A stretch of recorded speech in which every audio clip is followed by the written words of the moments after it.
Ma'am, next lecture आप university में लेंगे हमारा या ऑनलाइन ही?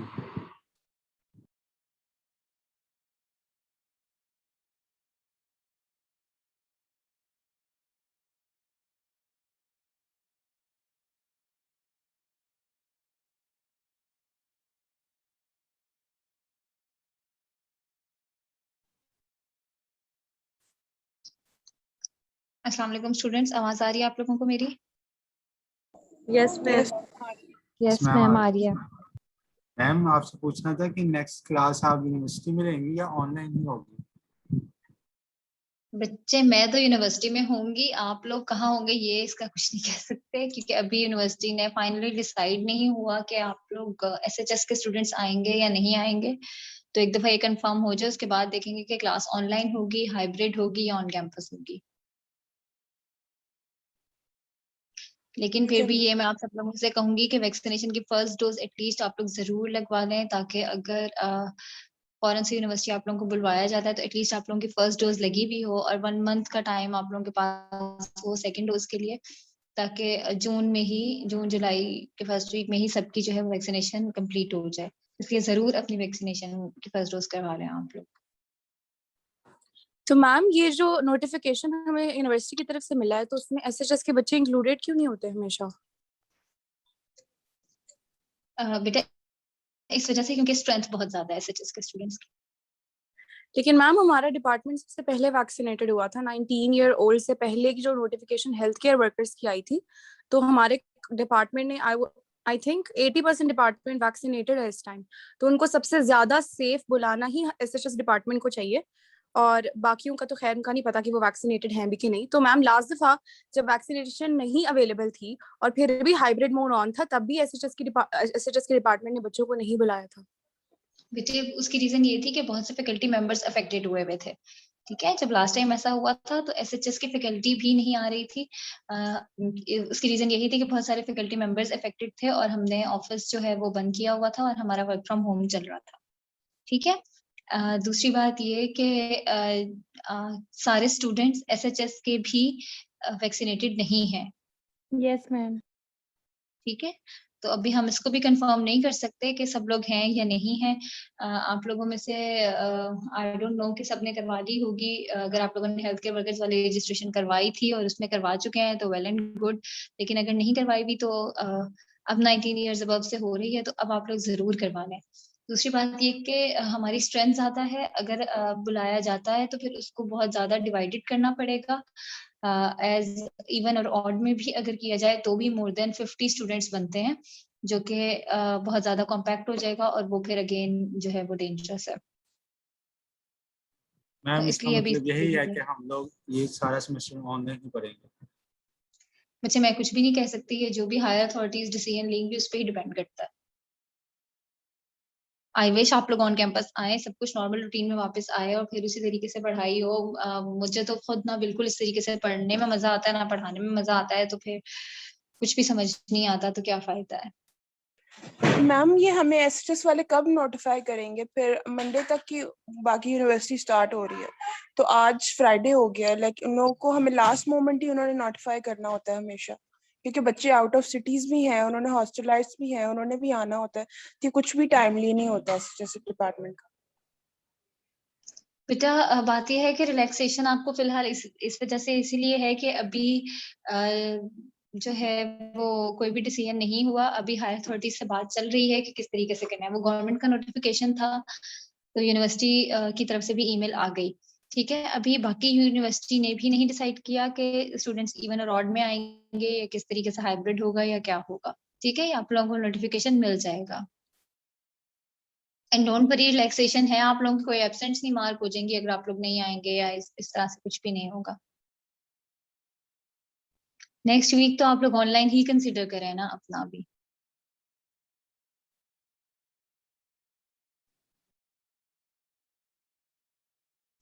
हाँ जी, आगे चलते हैं। अमाइनोग्लाइकोसाइड्स स्टार्ट करते हैं हम। अमाइनोग्लाइकोसाइड्स भी प्रोटीन सिंथेसिस इनहिबिटर्स हैं।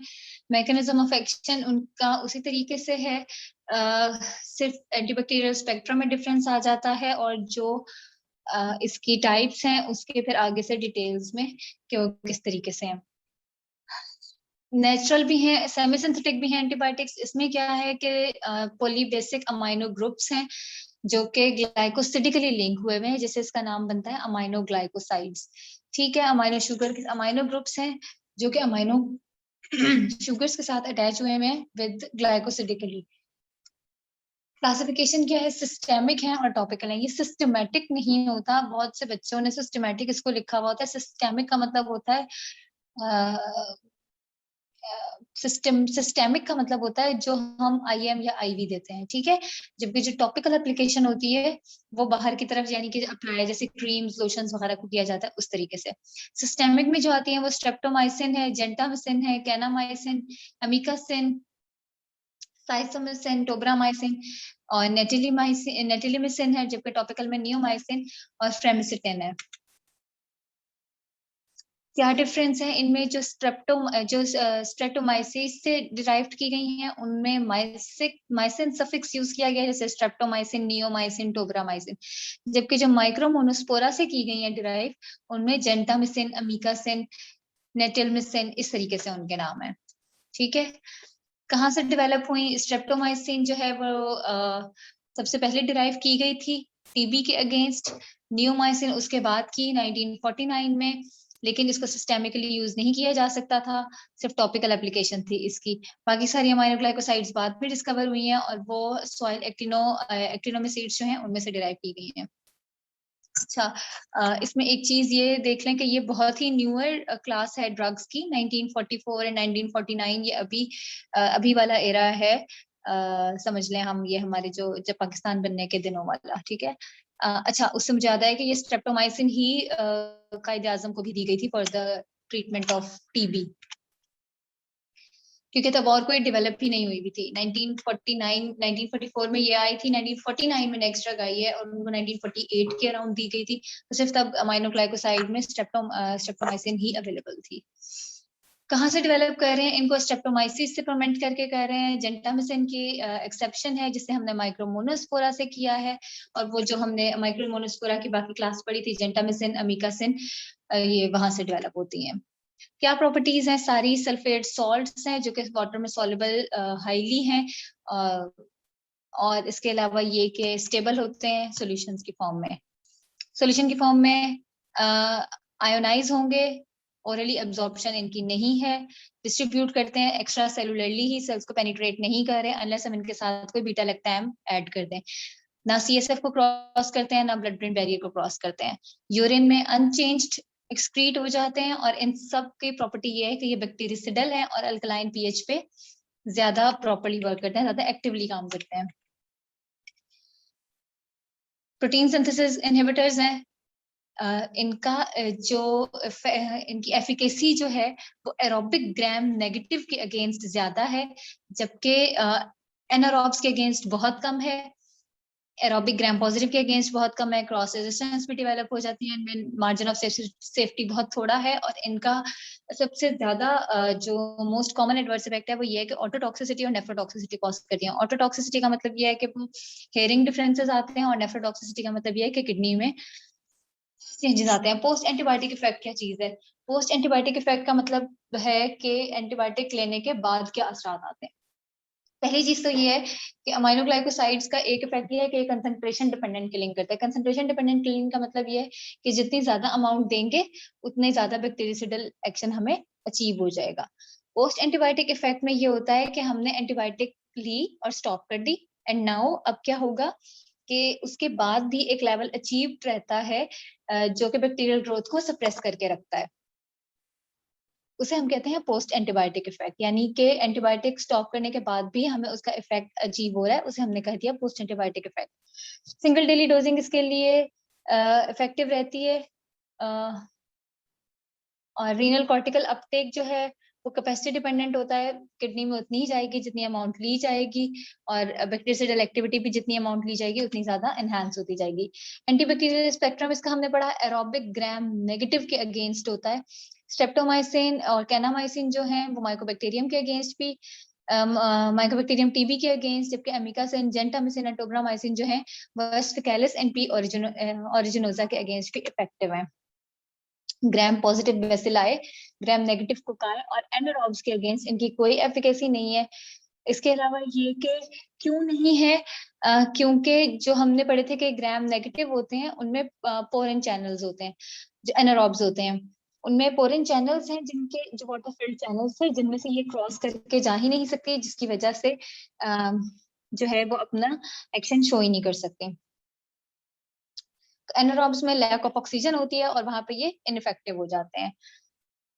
समटाइम्स फैकल्टेटिव एनारोब्स जो होते हैं वो भी ऑक्सीजन सप्लाई अगर डेफिशिएंट हो तो वो भी इस केस में रेजिस्टेंट हो जाते हैं। मैकेनिज्म ऑफ एक्शन क्या है इसका कि ये बैक्टीरियल सेल वॉल को क्रॉस करेंगे और वहां पे साइटोप्लाज्मिक मेम्ब्रेन में जाके उसकी पोलैरिटी पे डिपेंड करता है, वहां पे oxygen dependent active process show करते हैं।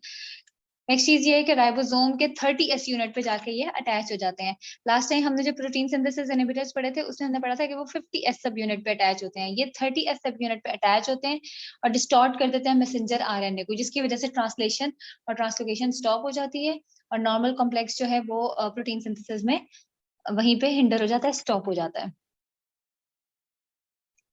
डिफरेंट अमाइनोग्लाइकोसाइड्स हैं वो डिफरेंट लेवल पे डिफरेंट उनकी मिसरीडिंग होती है, यानी कि प्रोटीन सिंथेसिस को वो डिफरेंट तरीके से इनहिबिट करती हैं। इसके अलावा ये कि बैक्टीरियल सेल मेम्ब्रेन को भी डैमेज कर देती हैं और एनर्जी ब्लॉक कर देती हैं, यानी कि क्रेब्स साइकिल को भी स्टॉप कर देती हैं। रेजिस्टेंस कैसे डेवलप होगी इनकी?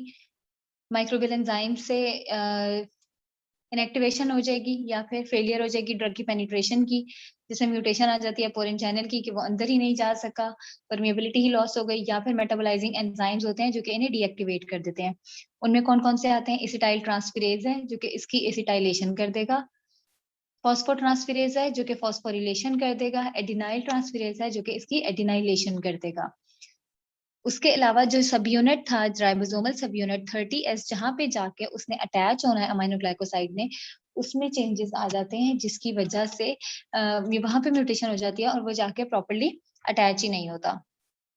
और एक अमाइनोग्लाइकोसाइड से रेजिस्टेंस है तो दूसरी से भी डेवलप हो जाती है, क्रॉस रेजिस्टेंस भी है। एब्जॉर्प्शन हमने इसकी पढ़ी कि क्योंकि सोल्यूशन फॉर्म में अगर देंगे तो हाईली आयोनाइज्ड हो जाते हैं और ये GIT से एब्जॉर्ब नहीं होते, ना डिस्ट्रॉय होते हैं ना एब्जॉर्ब होते हैं। IM इंजेक्शन देंगे तो उसका रैपिड एक्शन आता है और उसमें प्लाज्मा कंसंट्रेशन जो है वो 30 to 60 मिनट्स में हमें पीक में अचीव हो जाती है। एक्स्ट्रा सेलुलर डिस्ट्रीब्यूशन है, एंडोलिम्फ में और रीनल कॉर्टेक्स में होते हैं, ब्लड ब्रेन बैरियर को क्रॉस नहीं कर रहे, प्लेसेंटा को क्रॉस करते हैं।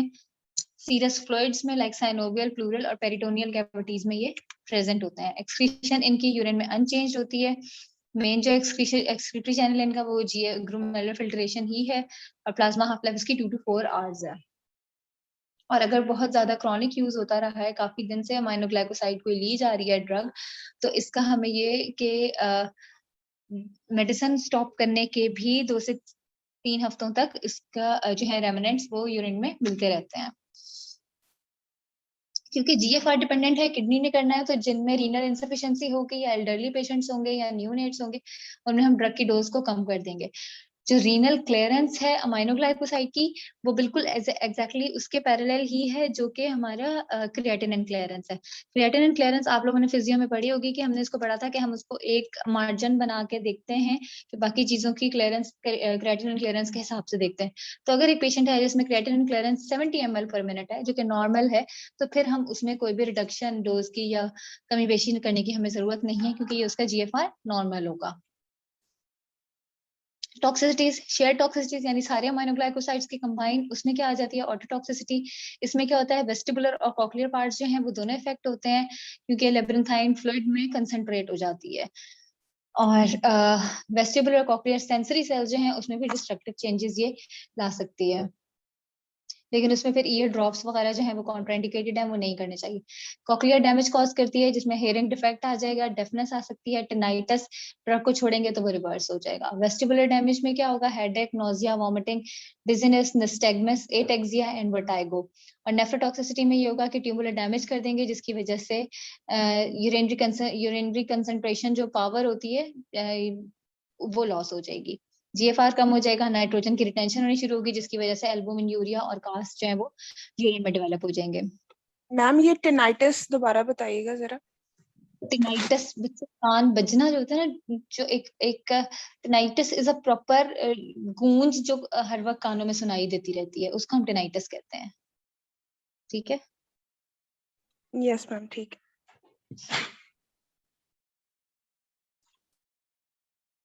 हमने ये बात की थी कि जितनी ज्यादा हम ड्रग लेंगे उतनी ज्यादा ड्रग हमारी किडनी में एक्यूमुलेट हो जाएगी। तो जितनी अमाइनोग्लाइकोसाइड हमने ली है, जितनी ड्रग रिसीव की है पेशेंट ने, उतनी ही हायर कंसंट्रेशन उसकी जो है वो किडनीज में, रीनल कॉर्टेक्स में अवेलेबल होगी। इसीलिए एल्डरली में और जिनमें प्री एग्जिस्टिंग किडनी डिजीज हो, उनमें हम इसको जो है वो कम कर देंगे अमाउंट। और क्योंकि और वैसे अगर इसके कोई इफेक्ट्स आ रहे हैं किडनी पे और हम ड्रग को स्टॉप कर देंगे, डिसकंटिन्यू कर देंगे, तो जो किडनी डैमेज है वो भी रिवर्सेबल है। इसके अलावा ये कि प्रोस्टाग्लैंडिन्स पे भी असर करता है, इसकी वजह से जीएफआर रिड्यूस हो जाता है। न्यूरोमस्कुलर ब्लॉकेड है। न्यूरोमस्कुलर, न्यूरोट्रांसमीटर का लफ्ज आप लोगों ने सुना होगा, जो कि एसिटाइलकोलिन वगैरह होते हैं, जो एक न्यूरॉन से दूसरे न्यूरॉन में इम्पल्स लेके जाते हैं। ठीक है, इसमें क्या होता है कि ये उसके रिलीज को ब्लॉक कर देते हैं, न्यूरोट्रांसमीटर्स के रिलीज को। उसके रिलीज होने की वजह से क्या हुआ कि वहां पे जो मोटर एंड चैनल्स पे वो करते हैं, जिसकी वजह से जो ब्रेन से सिग्नल आ रहा था मेरे हैंड को के मूव करे, वो सिग्नल मेरे हैंड तक पहुंच नहीं पाया, and I can not move my hand. ठीक है, तो जिसकी वजह से पैरालिसिस या अगर वो रेस्पिरेटरी सिस्टम में जा रहा है तो वो फेटल रेस्पिरेटरी अरेस्ट आ सकता है उसमें। ठीक है, एपनिया भी कॉज हो सकता है। एपनिया क्या होता है, ये भी डिस्टर्बेंसेस हैं, जो कि रेस्पिरेटरी डिस्टर्बेंसेस आती हैं, रेस्पिरेटरी अरेस्ट जो आता है उसे ही कहते हैं एपनिया। आईवी इंजेक्शन पे आ सकती हैं, और इसको रिवर्स करने के लिए फिर फौरन से नियोस्टिग्मिन दी जाती है, जो कि उसके असर को फौरन से रिवर्स कर देती है। प्रिकॉशंस क्या है, प्रेगनेंसी में नहीं देनी, किसी ऐसी ड्रग के साथ नहीं देनी जो कि ऑटोटॉक्सिसिटी कॉज करती हो, किसी ऐसी ड्रग के साथ नहीं देनी जो कि नेफ्रोटॉक्सिक हो। उन पेशेंट्स में जिनमें किडनी डैमेज हो और वो मिडिल एज से ज्यादा हो, उनमें कॉशन के साथ यूज करनी है। जिनमें मसल रिलैक्सेंट्स के साथ कॉशन के साथ यूज करनी है। और अमाइनोग्लाइकोसाइड को किसी भी और ड्रग के साथ सिरिंज में या इन्फ्यूजन बॉटल में मिक्स नहीं करना। जैसे आपने मोस्ट कॉमनली देखा होगा कि जैसे हॉस्पिटल्स में हो रहा होता है, ड्रिप लगी हुई होती है और इंजेक्शन उसी में डाल देते हैं कि वो इस ड्रिप के साथ ही बॉडी में चला जाएगा। इस तरीके से अमाइनोग्लाइकोसाइड को किसी भी और ड्रग के साथ कंबाइन नहीं करना। पहली ड्रग है स्ट्रेप्टोमाइसिन, इसको पढ़ते हैं। सबसे ओल्डर एंटीबायोटिक है। स्ट्रेप्टोमाइसिस ग्राइसियस से डिराइव की थी, अब सिर्फ ट्रीटमेंट ऑफ टीबी के लिए यूज होती है। एंटीबैक्टीरियल स्पेक्ट्रम जो है इसका बहुत नैरो है। ये सारे बैक्टीरिया हैं जिनके अगेंस्ट ये सेंसिटिव है, लेकिन इसमें माइकोबैक्टीरियम ट्यूबरकुलोसिस मोस्ट कॉमन है, बस वही याद रख लें। रेजिस्टेंस जो है इसकी, रैपिड रेजिस्टेंस इकोलाई ने और एस ऑरियस ने डेवलप की हुई है, और एस नमूनिया जो है वो भी इससे रेजिस्टेंट है। रेजिस्टेंस क्यों हुई है? फर्स्ट स्टेप म्यूटेशन की वजह से, या फिर एक्विजिशन ऑफ प्लाज्मिड्स की वजह से, जो कि उसकी इनएक्टिवेशन कर देता है एंजाइम्स की। स्ट्रेप्टोमाइसिन डिपेंडेंस का क्या मतलब है कि बाज स्ट्रेन्स ऐसे हैं, बाज म्यूटेंट्स बैक्टीरिया के म्यूटेंट स्ट्रेन्स ऐसे हैं कि जो डिपेंडेंट हो चुके हैं स्ट्रेप्टोमाइसिन पे अपनी ग्रोथ के लिए। ठीक है, यानी उन्हें स्ट्रेप्टोमाइसिन मिलेगी तो ही वो आगे जो है जेनेटिक कोड उसका उन तरीके से फॉर्म होगा और फिर वो आगे होगा। ये मोस्ट कॉमनली टीबी में ही होता है। क्रॉस रेजिस्टेंस की पार्शियल और यूनिडायरेक्शनल दोनों तरीके से है। फार्माकोकाइनेटिक्स क्या है? जीआई ट्यूब से ना एब्जॉर्प्शन है ना डिस्ट्रॉय होती है। इंजेक्शन साइट पे अगर करेंगे आईएम तो मसल से रैपिड है। एक्स्ट्रासेलुलर डिस्ट्रीब्यूट होता है। साइनोवियर फ्लूइड में लो कंसंट्रेशन होती है, मेटाबोलाइज नहीं होता। अनचेंज यूरिन में एक्सक्रीट होता है। Plasma half life 2 to 4 hours है। एडवर्स इफेक्ट्स में वेस्टिबुलर डिफरेंसेस हैं, ऑडिटरी डिस्टर्बेंसेस हैं, नेफ्रोटॉक्सिसिटी है, हाइपर सेंसिटिविटी है, इंजेक्शन साइट पे पेन है, पैरेस्थीसियाज एंड स्कोटोमास हैं। स्कोटोमा आई में डिफरेंसेस आते हैं विजुअल फील्ड में। और इसको हम प्रिपेयर कैसे करते हैं? एम्बिस्टाइरिन को 0.75 1 ग्राम ड्राई पाउडर पर वाइल इसका हमें मिलता है। ठीक है, वाइल क्या होता है? वो जो इसमें इंजेक्शन होता है ना, शीशे की जो छोटी सी होती है, उसे वाइल कहते हैं। कॉन्ट्राइंडिकेशन इसकी प्रेगनेंसी में, एक्यूट इन्फेक्शन के केस में 1 ग्राम आईएम दी जाती है। ओडी, ओडी का मतलब है वंस डेली। बीडी दी जाती है 7 से 10 दिन के लिए। बीडी का मतलब है 2 times a day। Uses TB में, सैब क्या होता है? सब एक्यूट बैक्टीरियल एंडोकार्डाइटिस। उसमें हम इसे पेनिसिलिन के साथ, एम्पिसिलिन या वैनकोमाइसिन के साथ देते हैं, ताकि हम इसके साथ ये बीटा लैक्टैम ऐड करें ताकि वो एंटर हो सके बैक्टीरिया में। प्लाग के केस में, ट्यूलेरीमिया के केस में। बच्चों ये सब बहुत ज्यादा याद करने वाली बातें हैं और कुछ समझने वाला है भी नहीं, इसमें सिर्फ रट्टा ही रट्टा है, ठीक है। जेंटामिसिन है, इसमें क्या है कि इसमें डिफरेंसेस क्या हैं? डिफरेंसेस के ये हैं कि ये ज्यादा पोटेंट है, इसका ब्रॉडर स्पेक्ट्रम है, लेकिन ये टीबी के अगेंस्ट काम नहीं करती। इसके अलावा कि ये ज्यादा नेफ्रोटॉक्सिक है। इसका यूज हमने serious gram negative bacillary infections में रिस्ट्रिक्ट कर दिया हुआ है, सेप्टिसीमिया में, सेप्सिस में, इम्यूनो कॉम्प्रोमाइज्ड पेशेंट्स में जिनमें फीवर हो उनमें पेनिसिलिन और सेफलोस्पोरिन के साथ। इसके अलावा पेल्विक इन्फेक्शंस में मेट्रोनिडाजोल के साथ। सैब के केस में अगेन पेनिसिलिन जी और एम्पिसिलिन वगैरह के हम इसको साथ यूज करेंगे।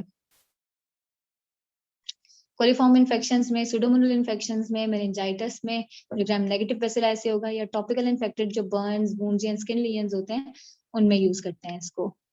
कैनामाइसिन है, कैनामाइसिन जो है वो ज्यादा टॉक्सिक है कॉक्लिया के लिए भी, कॉक्लिया ईयर में कंडक्शन बोन्स होती हैं।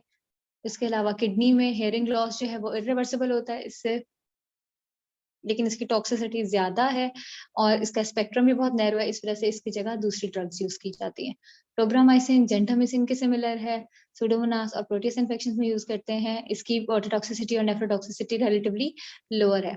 एमिकासिन है, ये रेजिस्टेंट है उन एंजाइम से जो कि इनएक्टिवेट करते हैं जेंटामिसिन को और टोब्रामाइसिन को।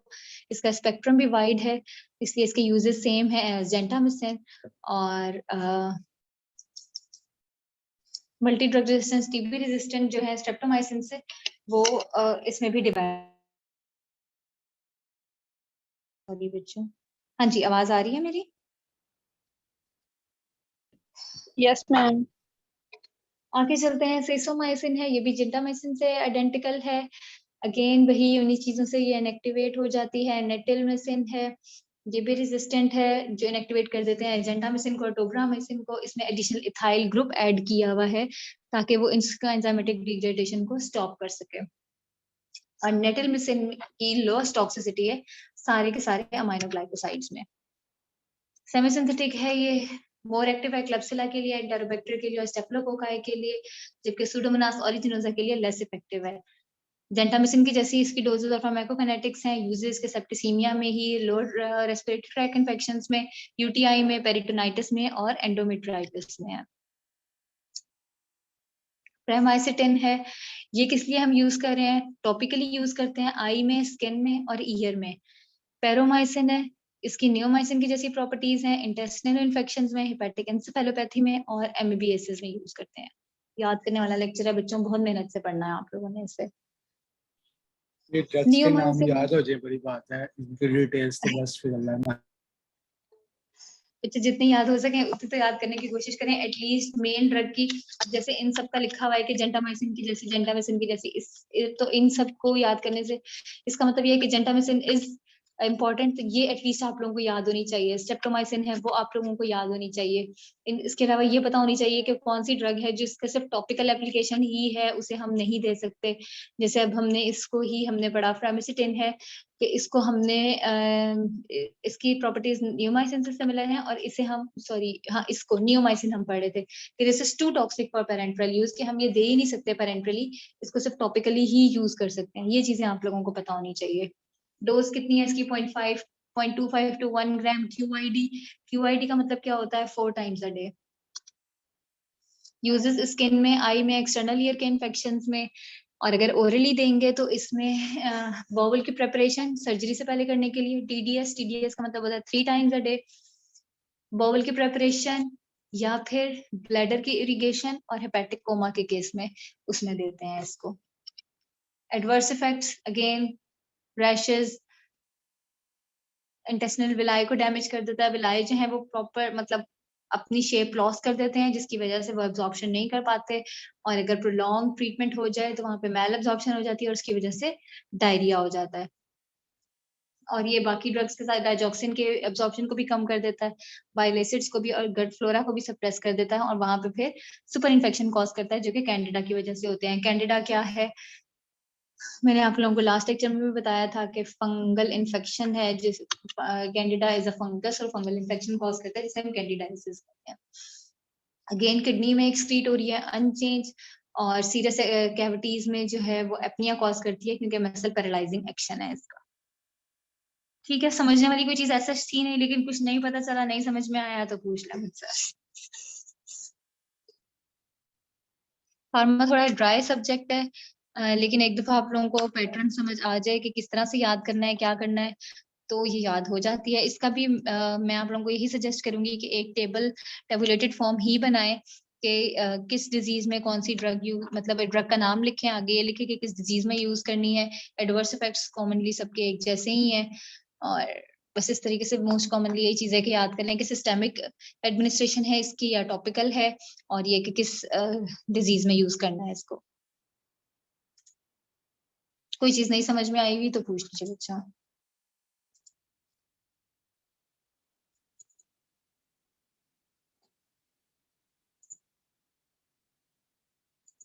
जी बच्चों। मैम आ गई है समझ। मैम इसमें समझने वाले क्या था, रट्टा ही मारना। बच्चे यही तो मैं कह रही हूँ कि रट्टा ही है, फिर भी अगर कोई कुछ पूछना हो या कुछ भी तो आप लोग मुझसे पूछ सकते हैं।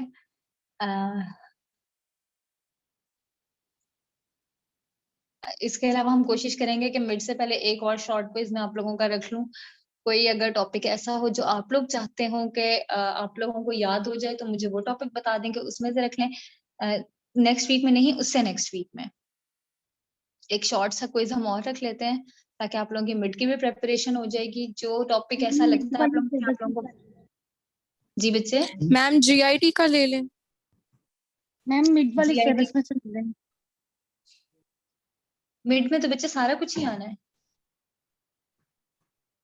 मैम आप मिड जरा इजी बनाइएगा, आपको पता है फार्मा इतना मुश्किल सब्जेक्ट है, ऊपर से ये इतनी ज्यादा डिटेलिंग है। हम लोग तो फिर अगर आप तैयारी करने बैठे तो मिड तक यही सब्जेक्ट तैयार होगा बस। जी बच्चे, मैं समझती हूँ आप लोगों की बात, इसी हिसाब से बनाऊंगी इंशाल्लाह। मुझे बताइए कि कोई सो डिफिकल्ट नहीं लगा था आप लोगों को? मैम मीडियम था। ठीक है। मैम जिसने सही पढ़ा हुआ था उसको ही अटेम्प्ट कर सकता था। कोई 3-4 एमसीक्यूज थे वो जरा ट्रिकी थे, उसमें आपने ना थोड़ा सा डिफिकल्ट पूछे हुए थे।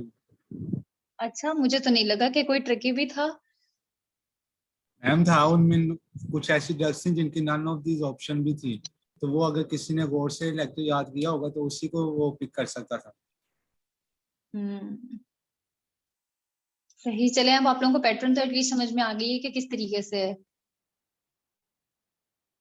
तो आप लोगों ने उस तरीके से ही तैयारी करनी है मिड की भी, और जो नेक्स्ट क्विज होगा उसकी भी। इसलिए मैं आप लोगों से पूछ रही हूँ कि आप लोग मुझे खुद डिस्कस करके बता दें आप लोग किन टॉपिक्स में से क्विज देना चाहते हैं, ताकि आप लोगों की उसकी प्रैक्टिस हो जाए। क्योंकि मैम स्टार्ट वाले लेक्चर्स का ले लें मैम हम, स्टार्ट क्योंकि वाले वो लेक्चर्स का ले लें। एंटी डायबिटिक्स थी, जीआईटी, रेस्पिरेटरी और एंटी डायबिटिक्स।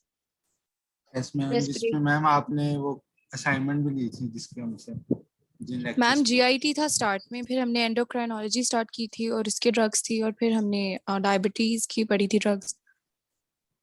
ठीक है, जीआईटी और एंडोक्रिनोलॉजी में से कर लेंगे। ठीक है, फाइनल में सिलेबस आप लोगों को बाद में बता दूंगी। फिलहाल ये कि आप लोग इनको प्रिपेयर करना स्टार्ट कर दें, लेकिन अभी क्विज ना मैं अनाउंस कर रही हूँ कि कब होगा और इनमें से होगा, लेकिन फिर भी एक रफ आइडिया आप लोगों को हो गया। ठीक है। Okay ma'am. ठीक है बच्चों, आप लोग लीव कर सकते हैं अगर चाहें।